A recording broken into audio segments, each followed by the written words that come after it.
Tenemos solamente 10 minutos, 8, para alguna pregunta, comentario y poder concluir esta reunión. Si no se hace de manera directa, de manera escrita, más bien quien quiera hacerlo pues, a través del micrófono.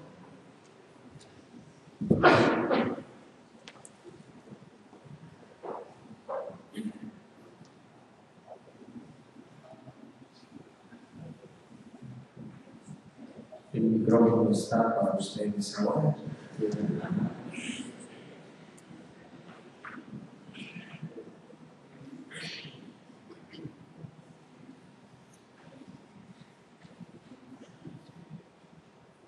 ¿Alguna religiosa que quiera dar una respuesta?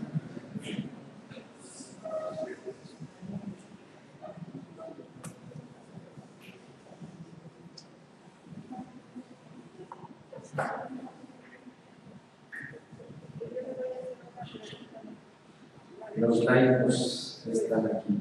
Como yo acabo de llegar, si no hay quien haga una pregunta interesante para todos, ¿no nos podría sintetizar en poquitas palabras en lo que se trata?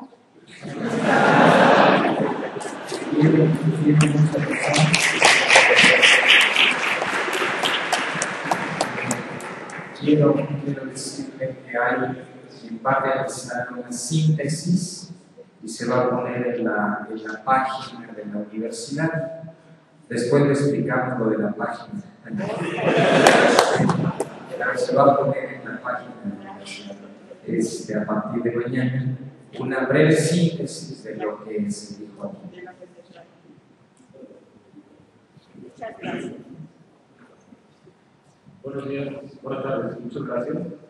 Hablando un poco de la colegialidad de la que está hablando, nos tenemos que preocupar un poco por esta iglesia muy clerical. Por ejemplo, la noticia de que el Jueves Santo se va a celebrar en el Mercurio. No sé si esto pueda poner a algunas personas nerviosas o dentro de la misma figura sacerdotal que se vive. No sé si queda clara la pregunta sobre un papa que deja de usar ciertos signos y empieza a usar unos nuevos. Esto puede generar mucho ruido entre los laicos, pero más aún dentro de la misma iglesia. ¿Cómo lo verían ustedes?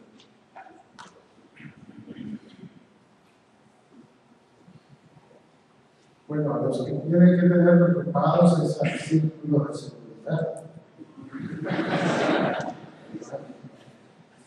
No, yo creo que ¿cómo se llama? Precisamente todos estos signos, si después se traducen en una nueva estructura, vamos hacia adelante.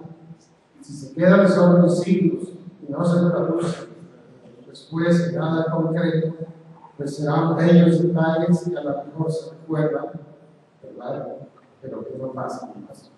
O sea, en ese sentido creo que todavía estamos en muy breve tiempo para buscar y ver hacia dónde nos conducen esos Tal vez el tema más de fondo sea el tema de colegialidad que hay que desarrollar.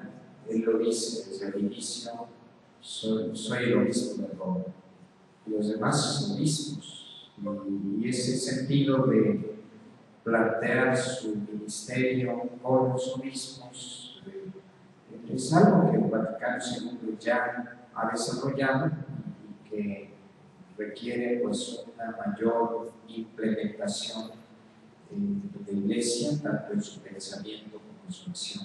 Entonces esto es algo de fondo realmente como Iglesia. Cuando se habla de pasar del magisterio al testimonio, o como acaban de decir, de que a Benedicto hay que escucharlo, que a Francisco hay que seguirlo, para una universidad pontificia no se corre el riesgo de dejar a un lado el pensamiento teológico para pasar a lo pastoral, pero nada más. Sí que me parece muy oportuna esta expresión, porque la intención es, yo decía, Benedicto, hay que seguirlo escuchando.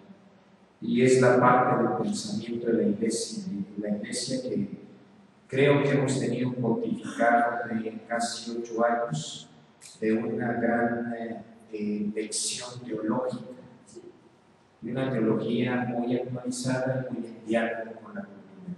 Y esto no pasa, sino es necesario seguir teniendo esa palabra, ese pensamiento, pero un pensamiento que también se debe llevar a lo concreto, ¿no? Que no se quede solo como propuestas, sino como realidad para nuestra vida, nuestro ejemplo, nuestra pastoral. Por eso decía, hay que seguirlo escuchando. Y creo que no es dejemos el magisterio, sino desde el magisterio vamos al testimonio. Bueno, con respecto a lo que ha dicho el Papa, sus primeras expresiones que ha dicho, queremos una iglesia pobre para los pobres. ¿Cómo se traduciría esta expresión? Bueno, conocemos la parte evangélica, pero ya decía, por ejemplo, el decano de Derecho, decía, bueno, quizás se tendría que traducir en una administración nueva de la iglesia. ¿Cómo se interpretaría en la parte pastoral, en la vivencia espiritual? Porque bueno, también la iglesia a través del tiempo ha hecho muchas interpretaciones de la pobreza, ¿no? Y también cómo resultaría esta expresión del Papa, que es también evangélica, de frente a los modelos económicos, al ámbito de la globalización, de la cuestión de las riquezas que se producen en algunos países, en algunas personas. ¿Cómo tendría que incidir esta petición del Papa dentro de su pontificado y bueno, desde el pueblo de Dios?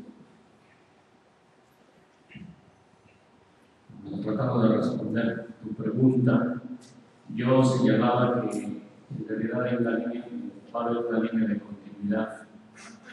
Hablar de magisterio al testimonio, yo pienso que efectivamente en cada Papa ha habido magisterio y testimonio, palabras y obras, y privilegiar ciertos sectores vulnerables, por ejemplo el Doctor San Luis, con su encíclica programática renovada, por ejemplo, ¿no? Pensando en la situación que se estaba viviendo en el tiempo en relación a las injusticias con los trabajadores y otras clases sociales, el problema de la economía, de los modelos del monarquismo, postmodernismo que ya se vislumbraba. Después lo hizo Juan XXIII también, lo hizo Pablo VI, lo hizo Juan Pablo II. Entonces yo pienso que todos están respondiendo a esa exigencia que acompaña a la Iglesia desde los primeros siglos. La Iglesia de los más necesitados, de los más débiles, el Papa lo está enfatizando, ¿no? Y yo creo que la relación intrínseca, que además se evidencia también en los evangelios, las palabras y las obras íntimamente unidas allí, pues también tiene que ser el magisterio y más bien tiene que ser el ejercicio del ministerio de cualquier pontífice. Lo ha sido de muchos y yo creo que no va a ser la excepción en esto.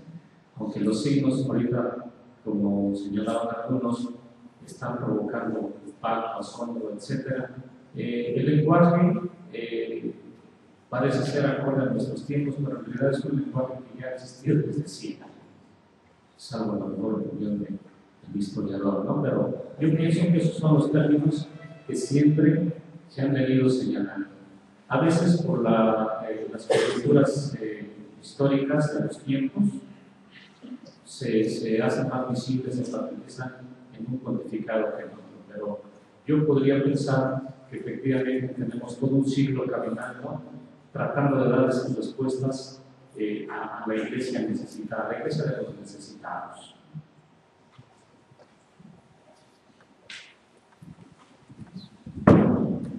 Pues con esta respuesta concluimos este momento de encuentro y de reflexión. Agradecemos a todos ustedes su presencia y nuevamente les pedimos a nuestros panelistas con un fuerte aplauso.